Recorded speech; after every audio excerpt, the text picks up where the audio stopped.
Orbe.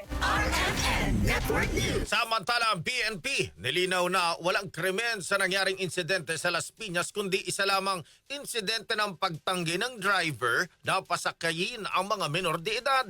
Kasama mo sa balita si Radyoman Marjo Domingo. RMN Live Reports.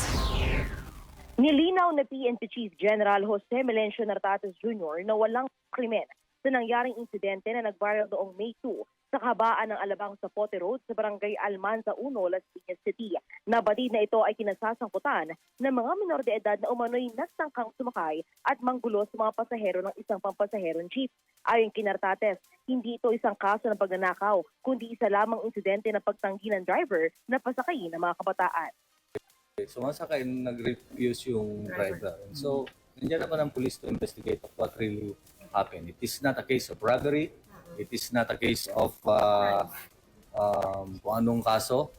It is a case of refusal of the driver to accommodate yung mga kabataan who is apparently unruly. Kaugnay nito, kinumpirma ng pulisya na walang nasaktan at walang napinsalang ari-arian sa naturang insidente. Samantala, inendorso na mga nasabing kabataan sa Department of Social Welfare and Development para sa angkop na intervensyon alinsunod sa mga protokol sa pangangalaga ng bata. Nagkipag-ugnayan na rin ng pambansang pulisya sa mga lokal na pamahalaan at DSWD para sa pagbuo ng mga hakbang para mailayo ang mga menor de edad sa mga gang sa lansangan at iba pang aktibidad na maaaring maglantad sa kanila sa kriminalidad.